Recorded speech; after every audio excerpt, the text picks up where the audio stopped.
Have you ever seen a sea cucumber lying on a bed of sand and thought it looked like a blob?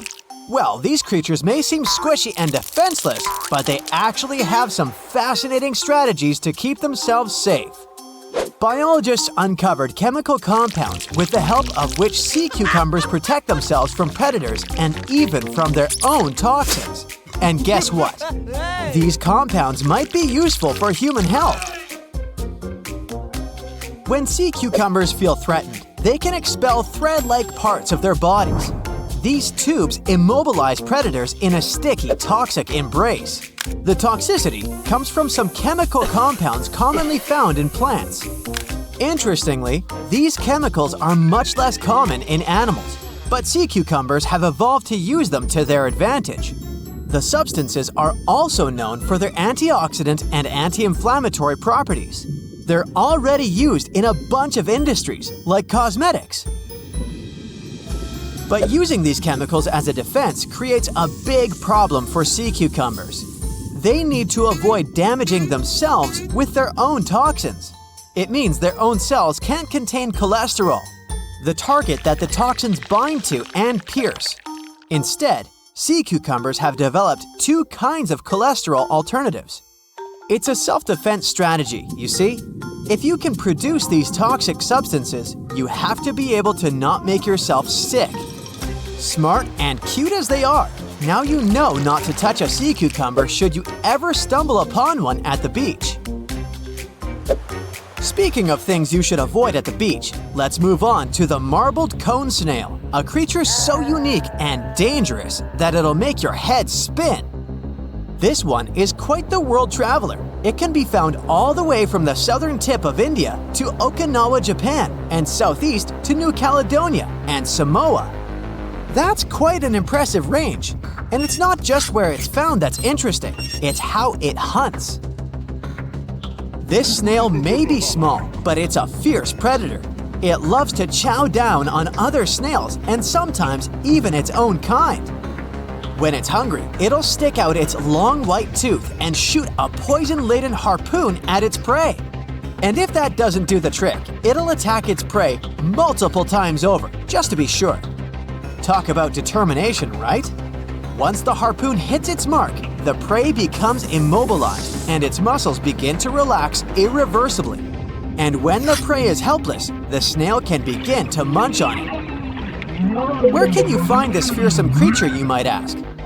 Well, it's found in fairly shallow waters, typically on coral reef platforms or lagoon pinnacles, as well as in sand, under rocks, or among the seagrass.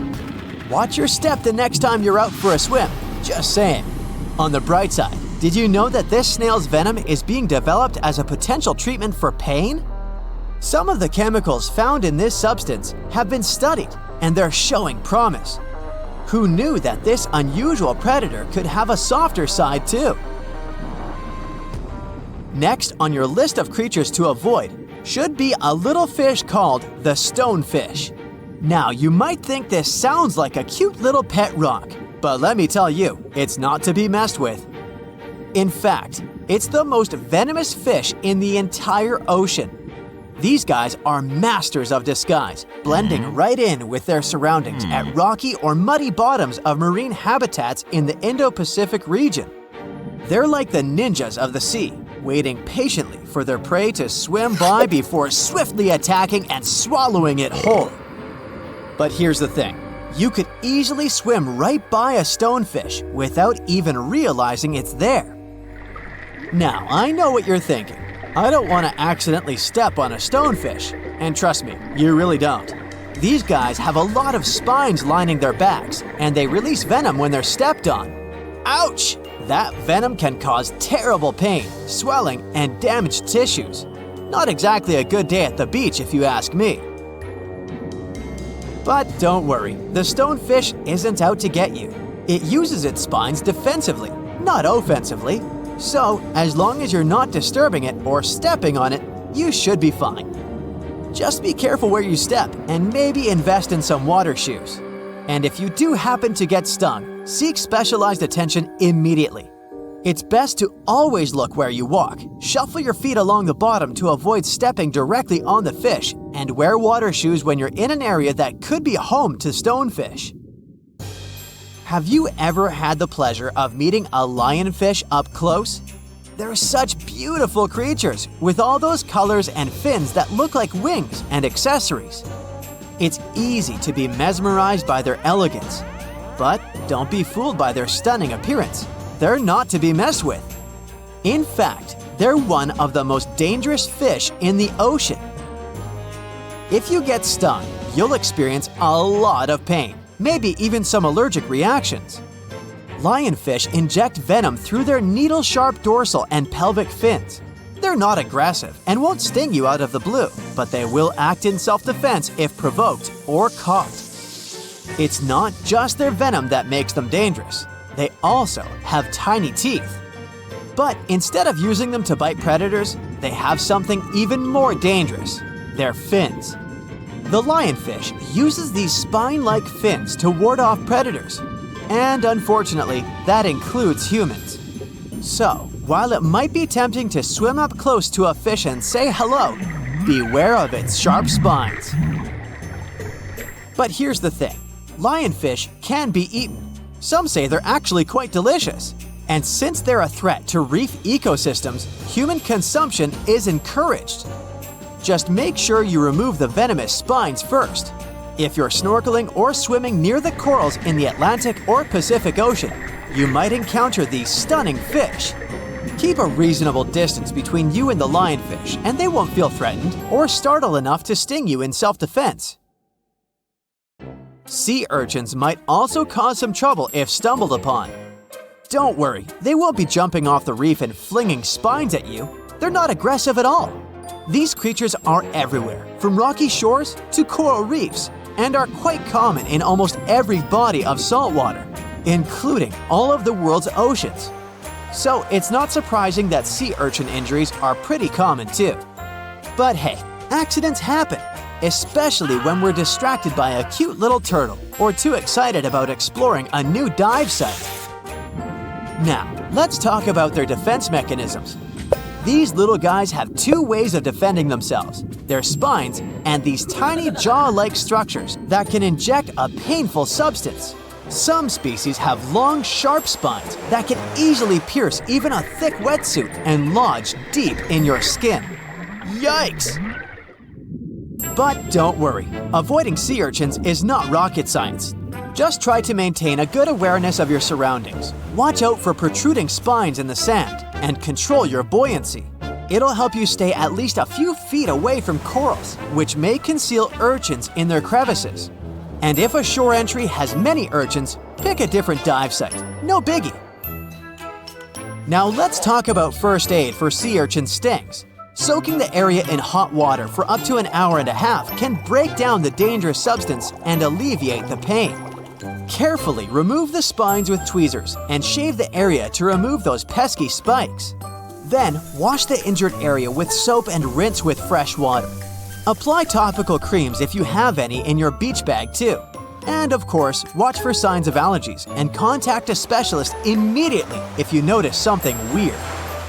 But hey, let's not forget that sea urchins are just one of many hazards of the deep. There are bearded fireworms, pufferfish, and fire coral too. So let's not be too hard on our little urchin friends. After all, compared to some of these other creatures, they're pretty tame.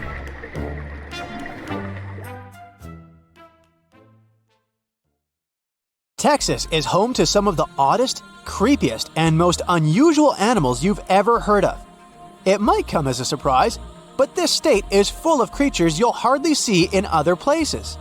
So, let's have a look at the most amazing ones. This truly beautiful bright blue creature is called the blue sea dragon. Despite such an imposing name, the critter is actually tiny, usually no bigger than a grape. You may find it on the beach or floating beside you in the water.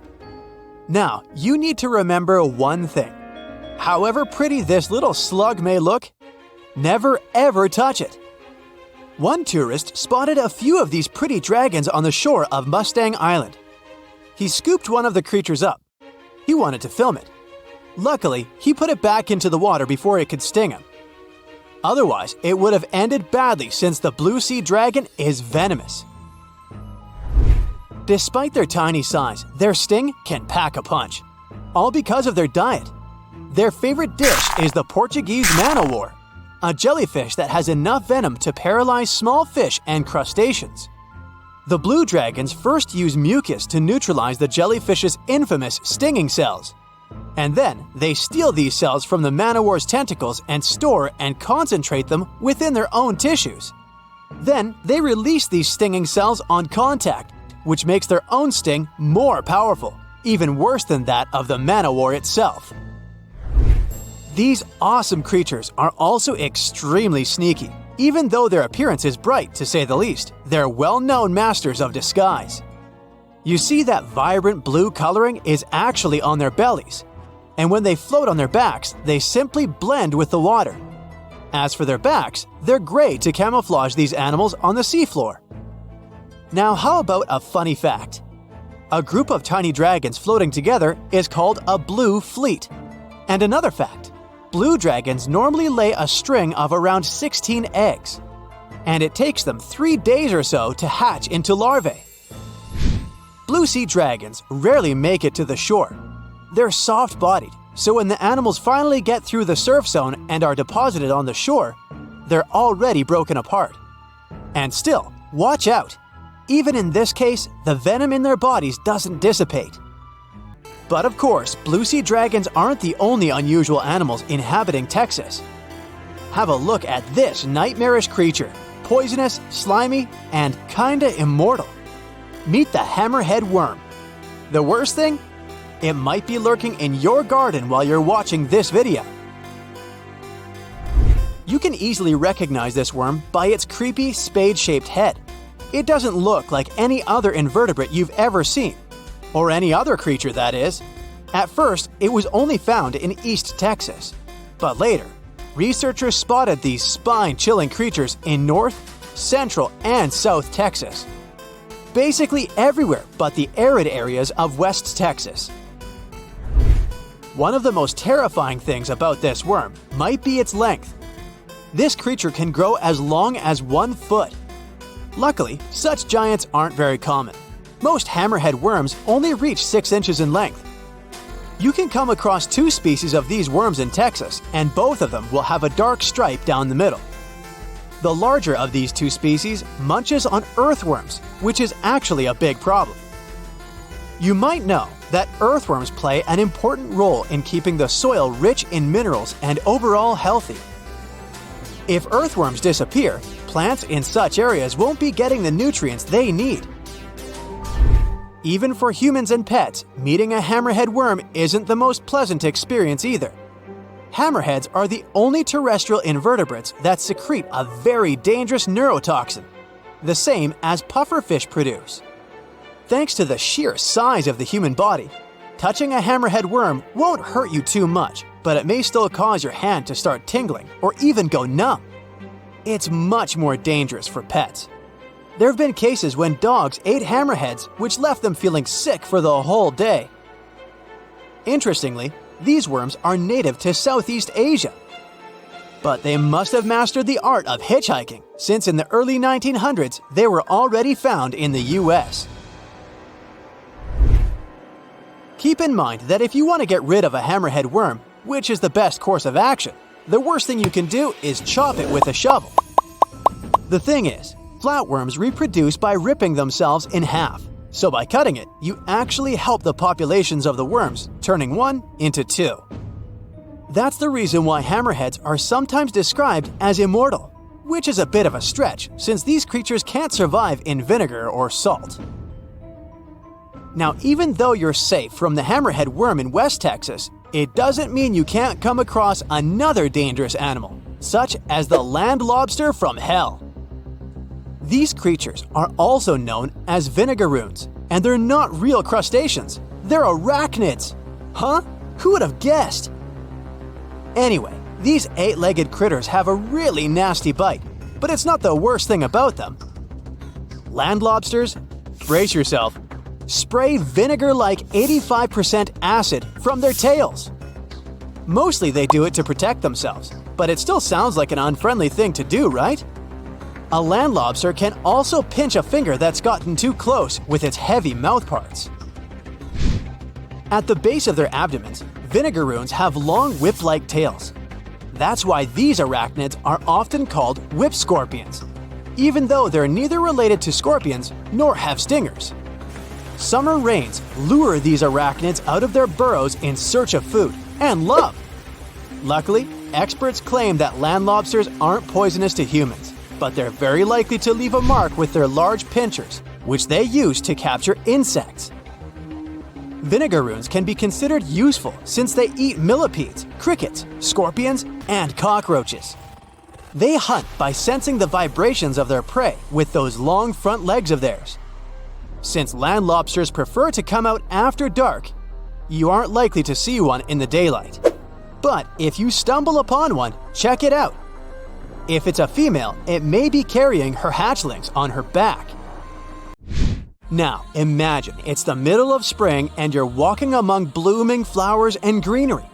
Suddenly, you spot something extremely bizarre on the ground. The animal looks cute, fluffy, and soft-looking. The desire to touch it is irresistible. Watch out! The sting of the hairy caterpillar can pack a serious punch. This one is called the pus moth caterpillar, or asp. There are several stinging caterpillar species in Texas: the buck moth caterpillar, spiny oak slug caterpillar, saddleback caterpillar, and eo moth caterpillar. And touching any of them can lead to unpleasant consequences. If you had touched that pretty hairy thing in the park, you'd most likely start feeling a burning sensation and develop an itchy rash. In the worst-case scenario, you'd even have to go to the emergency room.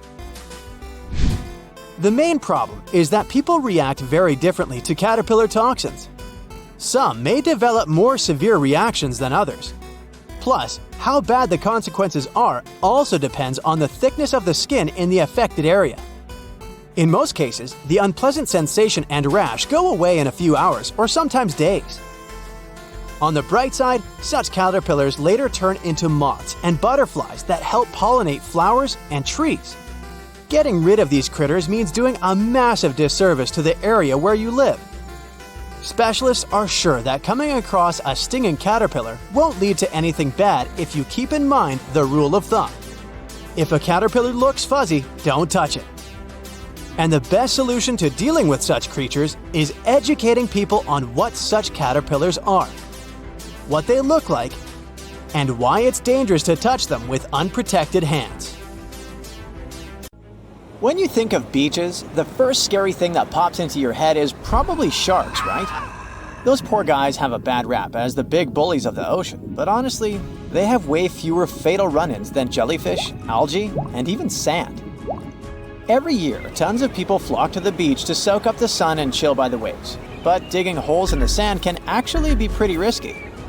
In February 2024, a tragic incident occurred when a 7-year-old girl got trapped after a roughly 5-foot deep hole she dug with her brother caved in on her. Despite efforts from bystanders to rescue her, help arrived too late. You might think digging in the sand is harmless, but deep holes can be a final exit trap. Sand is defined by its size, not by its material.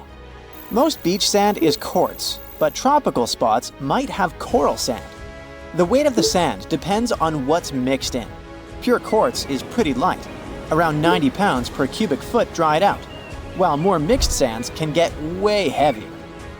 When sand is wet, it holds its shape better, but when it dries out, it's a whole different story. If you dig a hole and then it dries, it's likely to collapse. The danger increases dramatically if someone is standing near the edge, adding weight and making it even more unstable.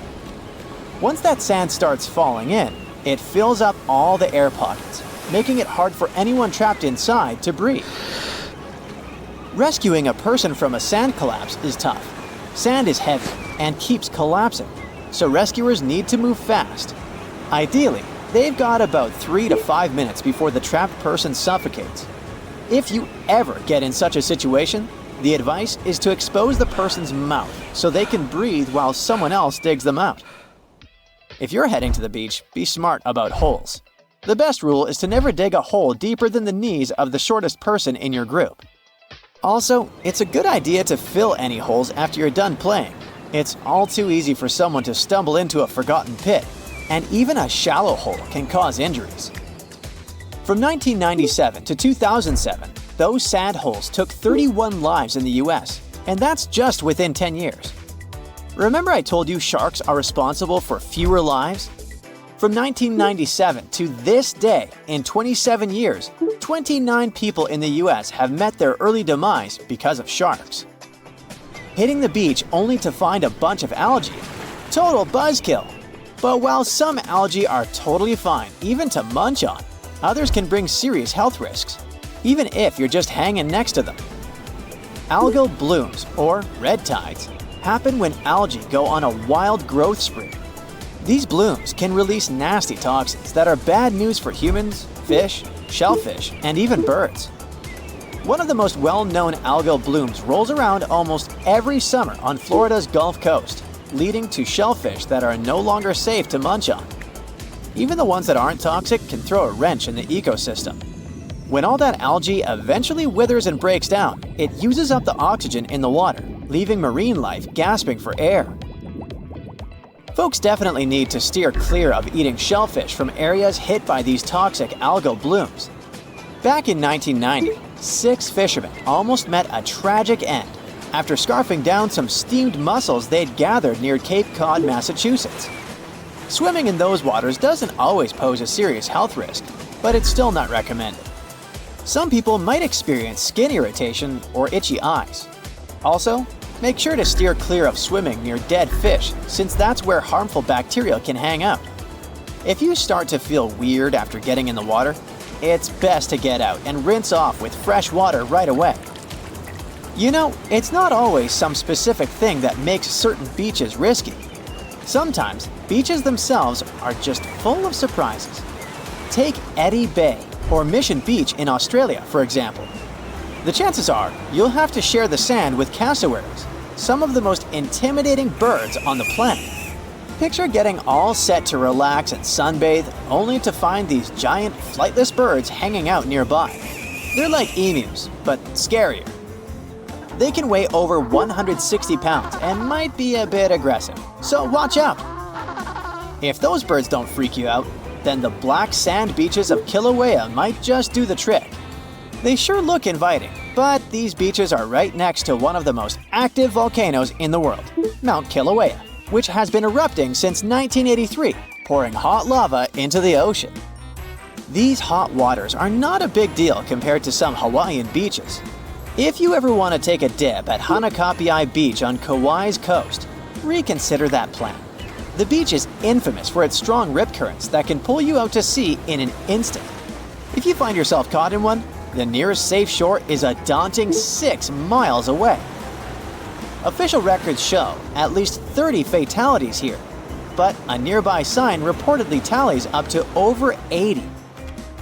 Rips are those strong currents that pull water out to the ocean, and they can quickly drag people and stuff away from the shallow water near the beach. Typically, they move at about 1 to 2 miles per hour, but they can speed up to 4 or 5 miles per hour, which is faster than the speed of some professional swimmers. These currents are especially fierce when the surf is big, but you should never underestimate any body of water. You can also find rips around river mouths, estuaries, and even near structures like piers and groins. They can be tricky to spot, but you might notice a patch of churning, choppy water on the ocean's surface that signals a rip current. Riptides aren't exclusive to some specific location. They can be found across the world. Playa Zipolite in Mexico, Australia's Fraser Island, and many more. Another water danger is shore break waves. Those are fierce waves that crash straight onto the beach, often right on the sand. Imagine the force of a car slamming down on your body. That's kind of what getting caught in a shore break feels like. Such waves can cause some gnarly injuries, particularly to your neck and spine, even if they don't look super huge. Hawaii is notorious for its intense shore breaks, especially spots like Keiki Beach, where surfers throw caution to the wind for a thrill. So, if you're hitting a Hawaiian beach, keep an eye on those insider waves and always look out for lifeguards. Getting stung by jellyfish is something that happens a lot to folks who are swimming, wading, or diving in the ocean. Those long tentacles can deliver venom through thousands of tiny, sharp stingers. However, to us humans, this venom doesn't do much. Yeah, it's very unpleasant. It gives us burning sensations and probably some skin redness. But that's mostly it. You won't even spot the stung area in a couple of days. Most jellyfish stings will heal up on their own in a few days or weeks with some at-home care. Even though sometimes they can lead to something more dangerous with way more severe symptoms. However, if you're hanging out in the coastal waters of northern Australia and the Indo-Pacific region, and you get stung by a jellyfish, you're in for a lot of trouble, my friends. See, it's the area where box jellyfish live, and these jellies are no joke. Some people rightfully call them sea wasps or even marine stingers. They're probably the most hazardous and toxic jellyfish out there. Their sting is incredibly excruciating, so much so that some folks have experienced cardiac arrest before they even made it to the shore. Rumor has it, those jellies are responsible for taking nearly 80 lives in Australia since records started. So how do you tell who's who? Unlike regular jellies, box jellyfish got this pale blue see-through vibe. Also, they got their name because their bell-shaped body looks like a cube.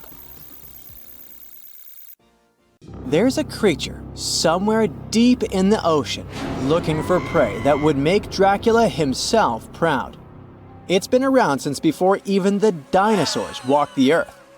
It has no bones or jaw, but it doesn't stop this underwater vampire from hunting. The name of this eel-like parasite is the Pacific lamprey.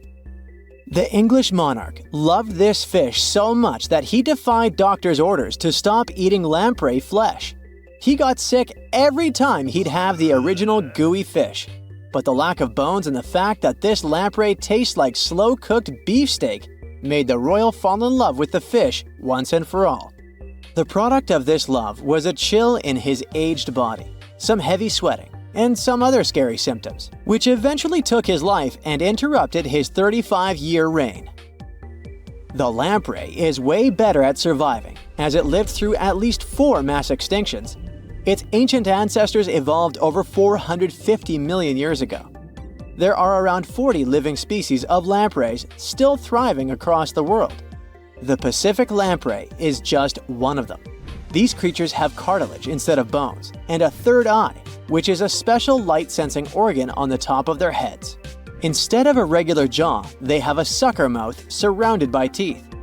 It's perfect for latching onto prey and sipping up body fluids like underwater vampires. Once they pick a victim, they suction it, making a seal that's almost impossible to break. Scientists believe the Pacific lampreys don't munch on flesh. Female lampreys lay up to 200,000 eggs in nests that stay in fresh water for 3 to 4 weeks. Once the larvae hatch, they burrow into sediment and stay under the sand for up to a decade. When they hit their teenage years, these miniature Draculas re-emerge and migrate from freshwater all the way to the Pacific Ocean. This journey isn't the easiest, and it takes some changes to its appearance and physiology to adapt to a huge change in salinity. After several years, they go back to freshwater to reproduce. Pacific lampreys can use chemical clues released by their larval migrating pals to find their way. They can travel hundreds of miles inland to find the perfect spot for spawning and rearing. It's not always the same place they spawned in. Many species of birds, mammals, and other fish can appreciate the fatty flesh of lamprey. This makes them some of the most valuable players in freshwater and marine ecosystems. Another lamprey type, the sea lamprey, is native to the Atlantic Ocean. It's not that dangerous when it's at home, but once it gets to the Great Lakes, it becomes a real threat to the 4 local native species of lamprey. The sea lamprey is up to 4 times bigger than the lake species. It has unlimited food and spawning grounds, and no natural predators here, so it becomes cocky. It secretes an enzyme that doesn't let the blood clot. Once it attaches to some unsuspecting fish, it spends the next several months feeding off of it. And even if the fish shakes the lamprey off, it doesn't have long to live because the mark the predator leaves behind. Sea lampreys aren't interested in humans, but can accidentally latch onto a swimmer. It won't be fatal, but it's not the most pleasant sensation, and you need to get the spot of the impact disinfected. The Australian box jellyfish looks harmless, but it's considered the most venomous marine animal. Unlike other kinds of jellyfish that float with the current rather than swim, this creature can reach an impressive speed and choose its own direction. It has tentacles covered with tiny darts loaded with poison. People and animals that get unlucky enough to meet with those tentacles face some scary and sometimes even fatal consequences in a matter of minutes. Before you decide to never revisit the ocean, you should know that only a few out of around 50 existing species of box jellyfish have venom that is lethal to humans. There are some not-so-dangerous species living in warm coastal waters worldwide. And the most dangerous ones are in the Indo-Pacific region and northern Australia. A blue-ringed octopus spots a signature psychedelic color and the ability to take away your life. This cute-looking sea monster likes to spend its time in the soft, sandy bottom or shallow tide pools and coral reefs. It normally hides in underwater crevices, among shells or debris. If you disturb it, the octopus will activate its tiny color-changing organs and demonstrate its blue rings as a warning signal. The next step will be releasing a venom 1,000 times more powerful than cyanide. This venom is more toxic than that of land mammals. The octopus normally uses it to hunt crabs, shrimp, and small fish by pecking them with its beak and paralyzing them. There is no known antidote for the venom, so if you ever see this sea creature, the best you can do is to stay away from it. It bites without any pain, so you might notice when it's too late. The good news is that it's not aggressive and won't go after you unless it's cornered.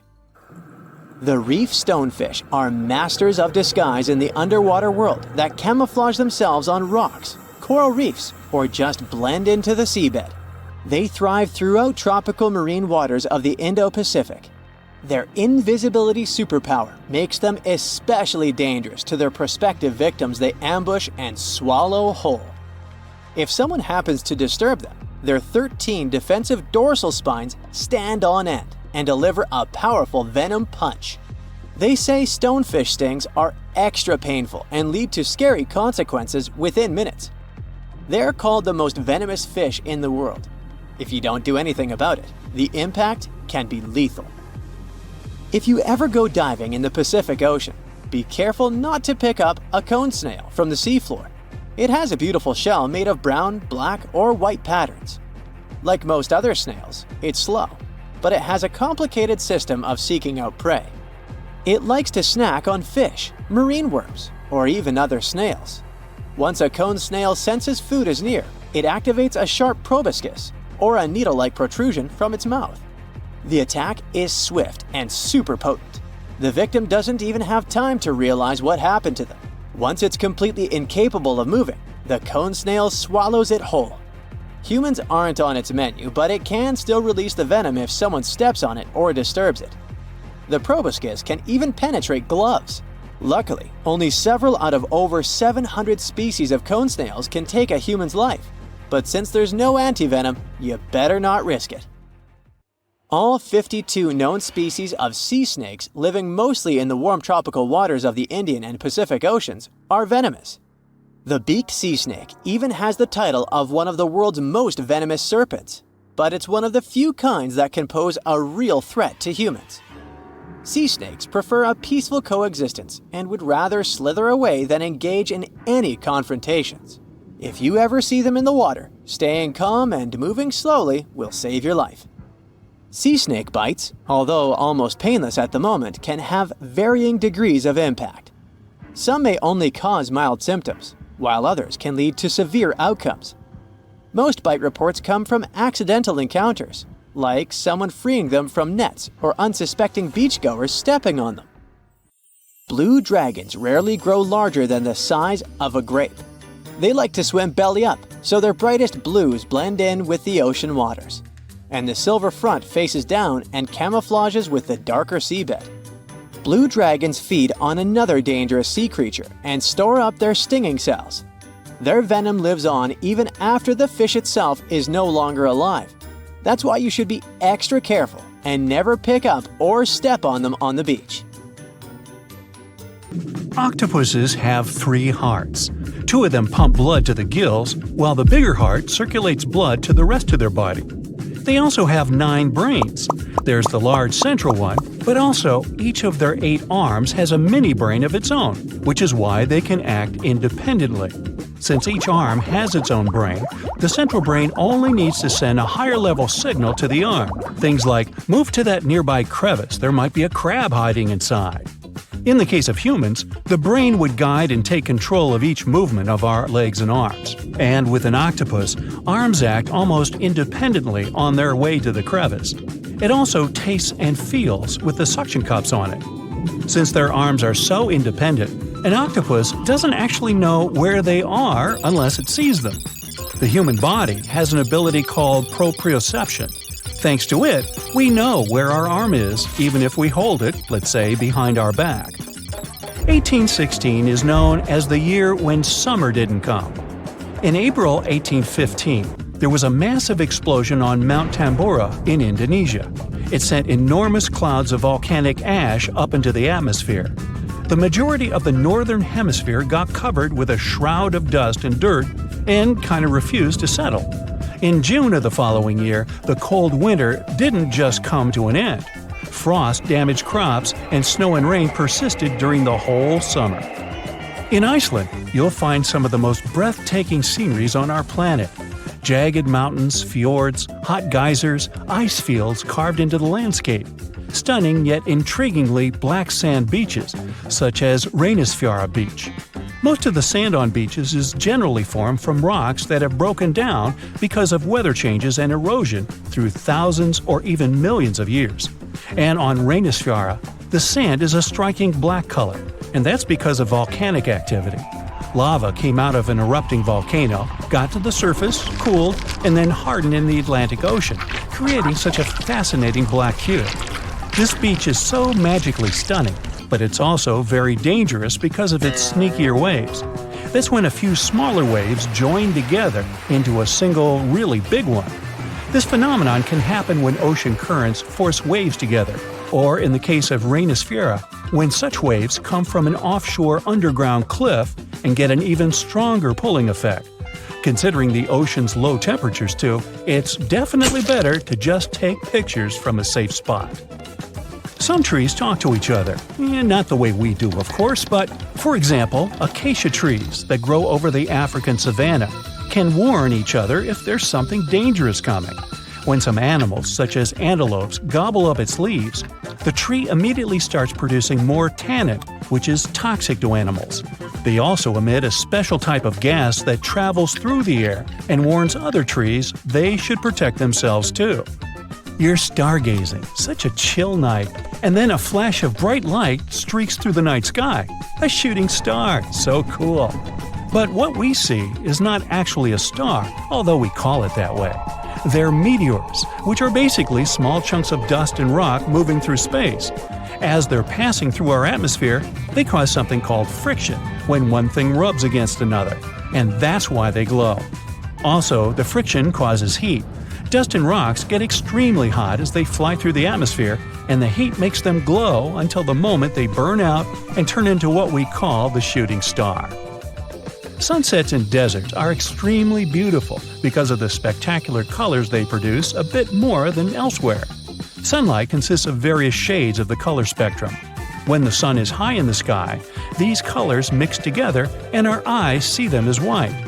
But as the sun gets lower, its rays have to go through a thicker layer of atmosphere before they get to us. The atmosphere then scatters shorter wavelengths of light, like blue and purple, before we can even see them. That's why the longer orange and red wavelengths stand out.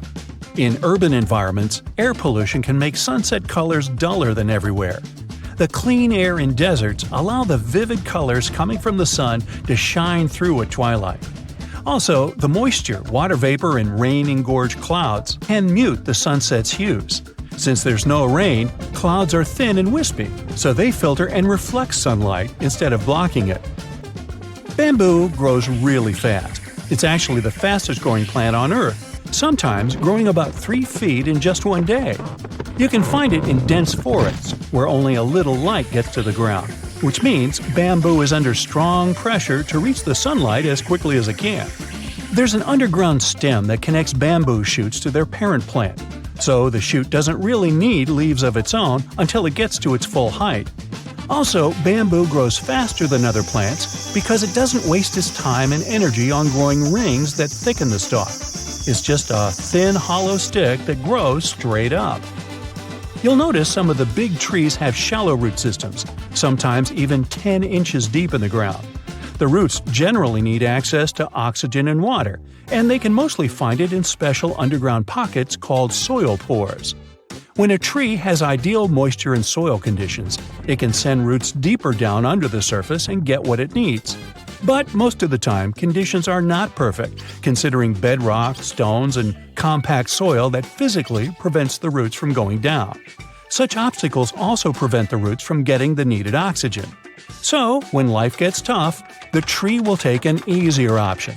Its roots will stay close to the surface and spread out in different directions. Drought conditions are another reason trees can have shallow root systems. By staying closer to the surface, they can take most of the rainfall collection. Plants are exposed to the sunlight most of the time, but they still don't get sunburn. They appeared on land about 700 million years ago, and one of the key things they needed to survive was something that would protect them against the ultraviolet rays coming from the sun. Those in the sea had seawater as protection. UV radiation is mostly responsible for sunburn, so land plants developed a special protein that detects it. This protein sends signals to the cells to protect the plant from the damage and effects of UV radiation. Basically, it's like they produce their own natural sunscreen, but this still doesn't mean they're 100% protected. You know that common belief that if you water plants in the midday sunshine, this can cause their sunburn? Some think droplets of water act as tiny lenses and then focus the sunlight onto the leaf surface. But they're not strong enough to actually focus sunlight from a water droplet onto the surface of a leaf. It's just that their natural sunscreen doesn't mean total protection. Too much exposure to UV radiation damages cells in the leaves and bark of the majority of plants. Earth's core is as hot as the surface of the sun. You'd think it could easily melt our entire planet, especially since the core is only 1,800 miles away from the surface. If the sun were so close, we'd be like French fries. But we're alive because the center of the sun is surrounded by a mantle of rock that's mostly solid. The crust we walk on actually floats on that mantle and protects us. If the sun was close, we'd only have empty space to protect us, and you and I wouldn't be talking. Also, to melt the entire planet, you'd need way more energy than the heat in its core. So there. Hey now, get ready to dive into the Sea of Mysteries, also known as the Black Sea. It is the largest inland body of water in the world, bigger than the entire state of California. It has dozens of lost ships and some secret underwater tunnels. And some people believe it's an ancient quarry that was mined out in 6 stages. The Black Sea has distinct vertical layers that don't mix, with higher and lower salinity. The salty water comes from the Mediterranean, and fresh water comes from rivers. 10 of the largest rivers in Europe flow into the Black Sea. It receives more fresh water from the rivers and rainfall than it loses from evaporation. The extra water flows through the Bosphorus into the Marmara Sea. There are 2 flows going through the straits. The upper flow leaves the Black Sea and takes surface water out of it.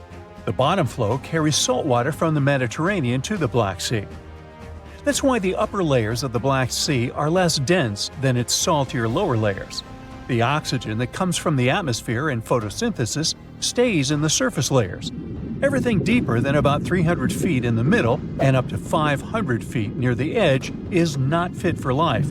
Only certain bacteria can survive in these conditions. Although there's no air deep down in the Black Sea, the upper layer is home to around 750 species of photoplankton. Eggs and larvae of fish and invertebrates chill in coastal regions. There are also 180 fish species in the Black Sea, and some of them are valuable, such as horse mackerel, spiny dogfish, and sprat. The water level in the Black Sea is always the same because there are no high or low tides, so the sea is always calm, quiet, and serene on the surface. But it has one surprise feature: an underwater river. It's a current of salty water flowing through the Bosphorus Strait and along the seabed. This amazing discovery was made by scientists from the University of Leeds and was announced in 2010. It's the first undersea river of its kind ever found. The river forms because salty water from the Mediterranean Sea spills through the Bosphorus Strait into the Black Sea, where the water is much less salty. The no-air zone of the sea is an ideal conservation chamber for what's hiding on its bottom. The Black Sea is like a treasure trove for shipwrecks, and we discovered it by accident. Some maritime archaeologists were studying sea levels to see how quickly the water levels rose after the last ice age, and they ran across over 40 previously unknown shipwrecks as a complete bonus. Researchers used 2 remotely operated vehicles to explore the seafloor and the wrecks. Thanks to it, we have a video and detailed 3D images of the ships that were stitched together from thousands of high-resolution photos. According to the New York Times, some of the standout discoveries among the 44 ships found include a medieval training vessel from the 13th or 14th century. Expedition members nicknamed another ship from the Ottoman Empire the Flower of the Black Sea for its beautiful petal carvings. The team also noticed unusual details on other ships, like coiled ropes, chisel marks, rudders, and other carvings. So far, they haven't announced any plans to excavate the shipwrecks, but the ships might be filled with historical treasures like books, parchments, and documents. It's worth a try to rescue them. The most extraordinary discovery in the Black Sea is what archaeologists believe to be the world's oldest intact shipwreck. It has been lying undisturbed for over 2,400 years. This ancient Greek vessel, 75 feet long, was found with its mast, rudders, and rowing benches all still in place, over a mile beneath the surface. Researchers believe the ship was a trading vessel, like those depicted on ancient Greek pottery, such as the Siren vase in the British Museum. This vase, or vase, dating from the same period, shows a vessel carrying Odysseus past the Sirens. The team took a small piece for carbon dating, and the results confirmed it as the oldest intact shipwreck known to humankind. The fact that it's so elaborate and well-preserved deserves a standing ovation for shipbuilders of the ancient world. Without microbes, worms, or other creatures to eat away the wrecks, it's no wonder the ships are in almost perfect condition. If the Titanic had sunk in these waters, we would have found it in a much better state now, not being eaten by nasty underwater microorganisms. Now, there's an interesting theory called the Black Sea Deluge hypothesis, which suggests a huge flood happened around 7,500 years ago. 2 geologists in the 1990s suggested that at the end of the last ice age, when the Earth's climate was heating up, ice sheets were melting and sea levels were rising. The Black Sea was a much smaller freshwater lake. It was separated from the Mediterranean Sea by a natural dam at the Bosphorus Strait. As global sea levels rose, the Mediterranean overflowed into the Black Sea basin. They suggest the sea level rose by 6 inches every day, flooded coastal settlements, and changed the environment for good. Samples from the Black Sea floor show a sudden shift from freshwater to marine species around that time, which means there was a rapid influx of salt water. Underwater surveys have also found what look like the old shorelines and human-made structures. So, people were living in areas now submerged by the Black Sea. Plus, the timing of this flood matches up with known patterns of human migration into Europe, Asia, and Africa. They also say this flood could be the terrible flood from the story of Noah's Ark. Critics of the deluge theory say the evidence isn't as straightforward as it seems. Some think the transition from freshwater to saltwater in the Black Sea was more gradual than one sudden flood. They're also debating if people left the settlements before they went underwater or as a result. An old chronicle that's been around for about a century says there were 2 underground tunnels starting in what is now Romania and Bulgaria and stretching all the way under the Black Sea to Turkey. Back in the day, peasants used these tunnels to move their flocks of sheep to the Ottoman Empire and countries on the Asia Minor Peninsula. Who built these tunnels and why they run under the sea is a complete mystery. At some point, the entrances to these tunnels were sealed off for national security and were under tight guard. The security forces knew all about these massive tunnels and kept them off limits. In the 1980s, a group of people working on the Danube-Black Sea Canal accidentally found another entrance to these mysterious tunnels. This one was in a cemetery in a town of Romania. Canal workers used it to regularly cross over into Bulgaria. One more cool thing about these 2 tunnels is that some people think they were built thousands of years ago. If you ever try to dig a tunnel under the sea, you'll know how tricky it is even now with all the tech we have. So if the tunnels are really that old, whoever built them was super advanced for their time. Now, there's an urban legend that says that the Black Sea has its own version of the Bermuda Triangle. Fishers describe some wild whirlpool that appears out of nowhere and drags entire flocks of birds, ships, and even small islands under the sea. And once, things got even wilder with a ship that vanished under weird conditions in 1944. It was during daylight, and some black fog with green flashing sparkles suddenly surrounded the vessel. No one has ever seen it since, and no one knows for sure if the story is true. But it sure adds a spooky touch to the mysteries of the Black Sea. Rekhat structure is a giant formation in the Sahara that looks exactly like a giant bullseye. It's so wide that you can see it from space. Even the CIA got interested in it. In 1965, they planned a flyover looking for geomagnetic anomalies. The findings are still classified. Perhaps the theories are true, and this place is truly the lost city of Atlantis. Now, Atlantis supposedly sank beneath the waves, but recent discoveries are pointing us in a different direction. This is an ancient story that goes far back in time, and Plato was the first to mention it. The place had loads of greenery and a curious structure, 3 concentric circles of land surrounding 2 circles of water. 2 key quotes from Plato's writing suggest that Atlantis might not have been a typical island in the middle of the ocean. Plus, Atlantis had a major influence from Africa and Europe, challenging the idea of it being in the Atlantic. It turns out that the Eye of the Sahara and Atlantis look alike. When astronauts saw the Eye of Sahara from above, they initially suspected a meteorite impact crater, but the rings of the structure matched the layout described of Atlantis. More importantly, the Sahara wasn't always a desert. It turned from a tropical region into a desert around 11,000 years ago. Researchers found evidence of a massive river called the Tamaracet that could have sustained a community. This river flowed toward the Rekhat structure, aligning with Plato's description. The Trans-Saharan Seaway ran through the Sahara 50 to 100 million years ago. The sea allegedly destroyed Atlantis around 11,500 years ago, likely due to a rapid rise in sea level caused by the end of the Ice Age. NASA's worldview imagery shows patterns consistent with this theory. Those concentric rings might be a key to unlocking the secrets of our planet's evolution over millions of years. They're shaped by erosion on resilient rock layers, creating a spooky pattern of ridges and troughs. The central peak stands proud at 1,300 feet. The central part has undergone a significant erosion makeover, revealing a circular structure with a raised peak. Unlike impact craters, the Eye of the Sahara flaunts a striking balance and symmetry. Some say it results from rock uplift, sculpted by wind and water. Others think it's an ancient anticline, eroded to reveal its concentric glory. Then there's a salt diapir theory, suggesting that salt's buoyancy sculpted this beauty. Dating techniques have proved that it formed 541 to 252 million years ago, give or take a million or two. Ancient tools are scattered around the outer rings of the structure near riverbeds. Some older stone tools have also been spotted in the same areas.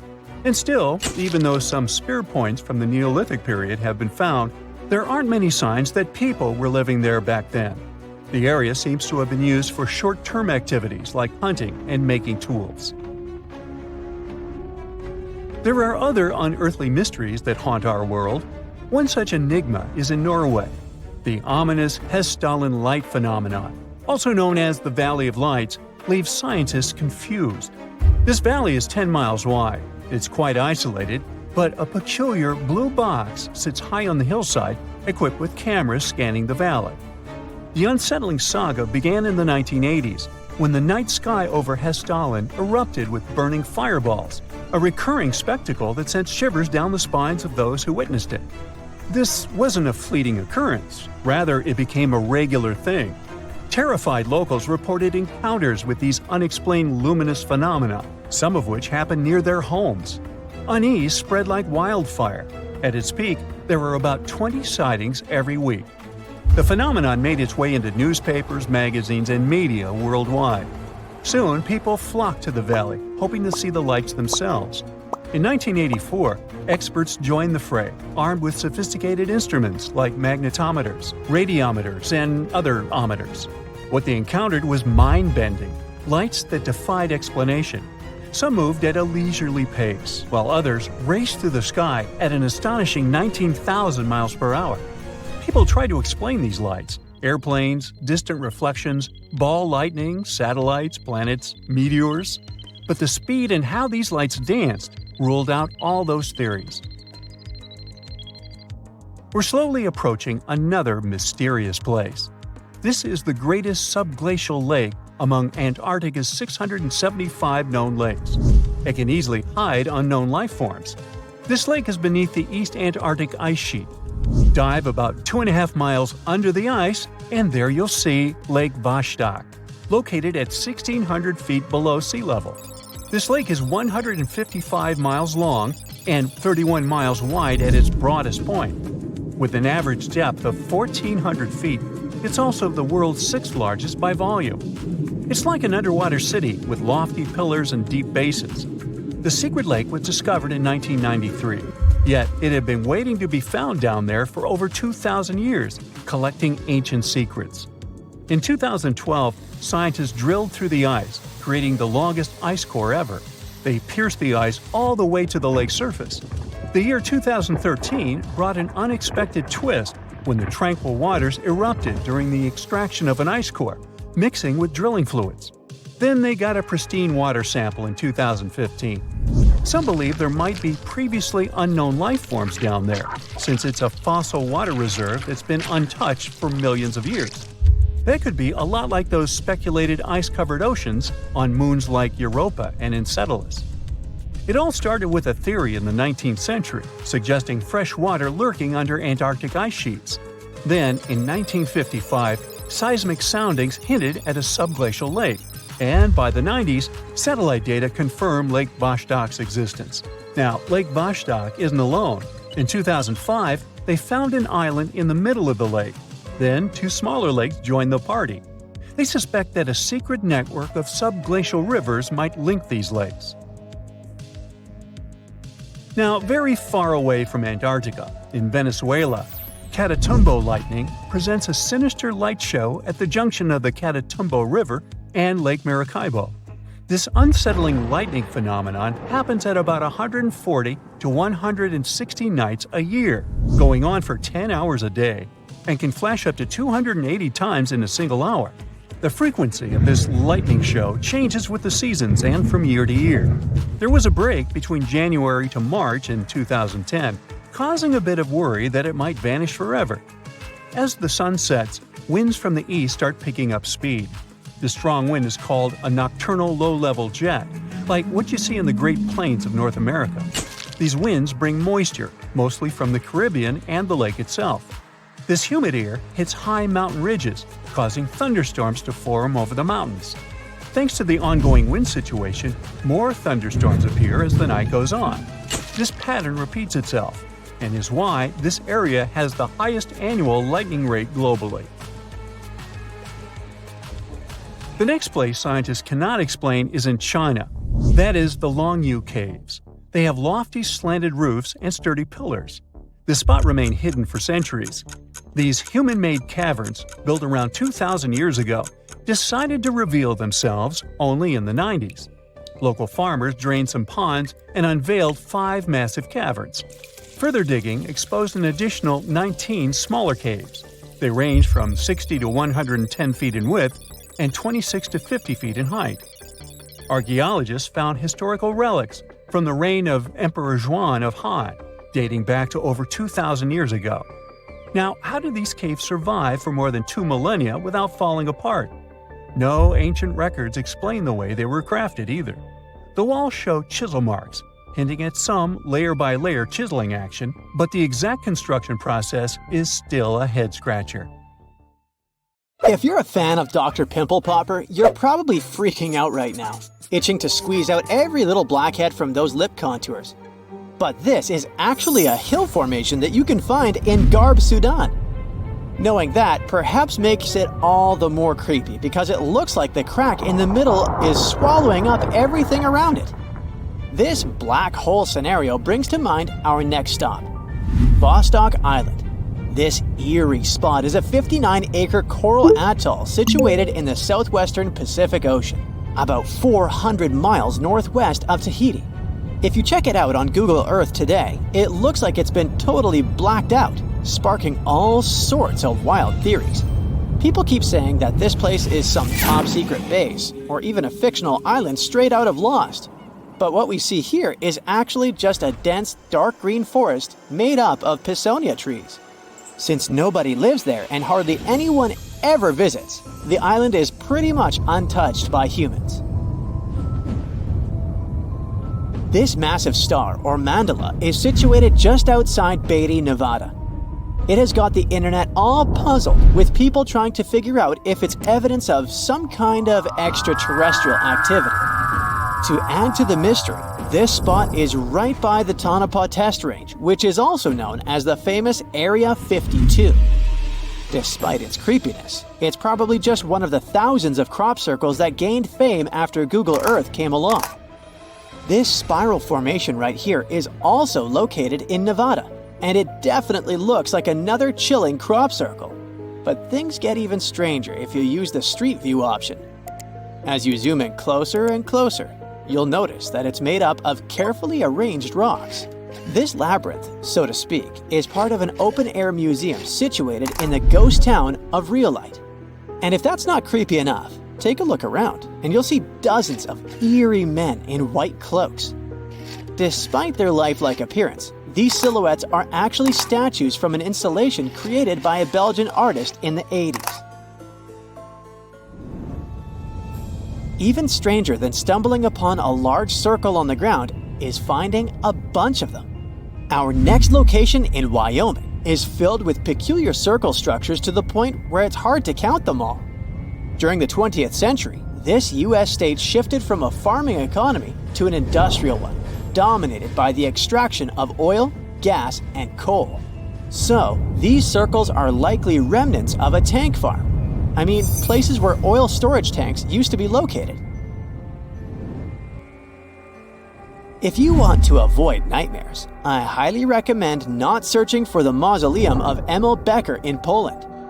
If you happen to find it by using the Street View mode, prepare yourself to face an abandoned place with the most terrifying sculpture there is. Oh, the creeps. Keeping on the spooky side, let's head to an isolated corner of Kazakhstan, where you can find a pentagram etched into the Earth's surface.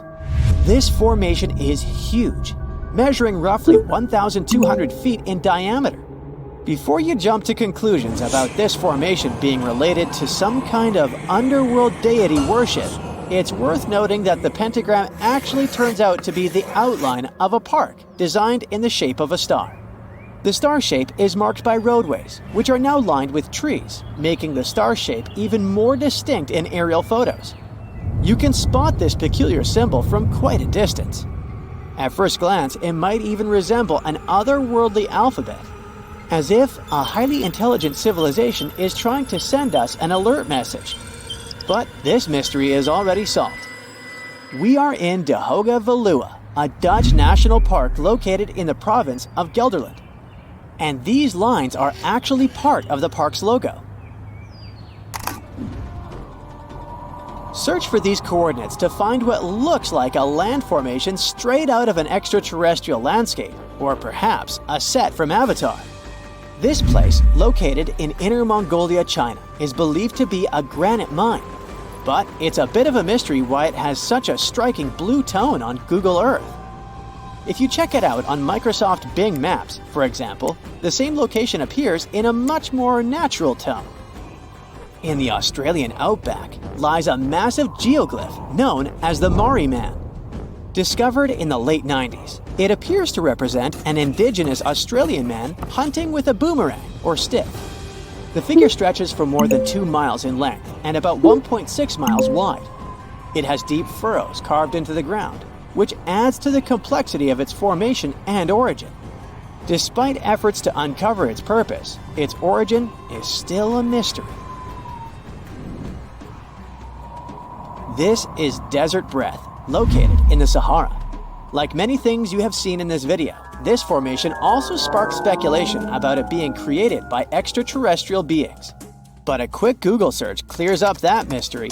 It turns out this is an art installation created by a group of 3 Greek artists back in 1997.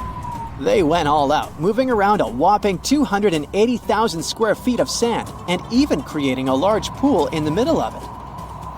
Egypt still holds many mysteries, and you can explore them yourself with Google Earth. That's how some people stumbled upon this striking triangular-shaped plateau and immediately jumped to the conclusion that they discovered a hidden pyramid. However, experts quickly dashed their hopes. They believe there's no plausible explanation for a pyramid to exist in this area, located 8 miles west of the Nile Valley edge in Upper Egypt. This discovery is likely nothing more than a hill that has suffered the effects of erosion, combined with a heavy dose of wishful thinking. In some cases, nature itself is responsible for creating frightening sculptures, like the Badlands Guardian in Alberta, Canada. If you look at it from above, you'll notice not 1, but 2 human heads emerging from the landscape. These gigantic beings were sculpted by rainwater erosion on layers of clay-rich soil. Ironically, additional human-made structures give the impression that this one is wearing wired headphones. It seems that deserts are a prime spot for discovering strange images on Google Earth. So our next stop is China. In the Gobi Desert, you'll come across zigzagging white lines that look kind of random. The first challenge for armchair experts was figuring out what these structures were made of, as it's hard to tell if they're painted on or dug into the landscape. There's still a lot of speculation about it on the internet, but the most plausible explanation is that this structure is used for calibrating satellites. This way, satellite cameras can focus on these large grids to orient themselves in space. Check out this intact plane that seems to have sunk beneath the ocean off the coast of Crooked Island, Bahamas. Some viral videos claim it's a crashed plane belonging to the infamous Pablo Escobar. The truth is that something lying on the bottom of the ocean can't be that visible, so it's more likely that it's a plane that was actually flying when Google captured these images. However, there is a strong belief that Pablo Escobar did have a plane that crashed nearby, but it was in another part of the Bahamas known as Norman's Cay. You can still spot it in shallow turquoise waters. Just search for Norman's Cay sunken plane, and there it is. If you're convinced that extraterrestrials are already among us, then go ahead and type in these coordinates on Google Earth. Explore the area using Street View, and wow, what is it? Of course, we're not talking about visitors from other planets, but this shadow of a gigantic creature still gives me the creeps. Turns out, it's just a person lugging around one of those 360-degree Street View cameras tucked away in a trekker backpack. So hey, if you take a good look around Google Earth, you might stumble upon more of these elongated necked beings walking around the globe.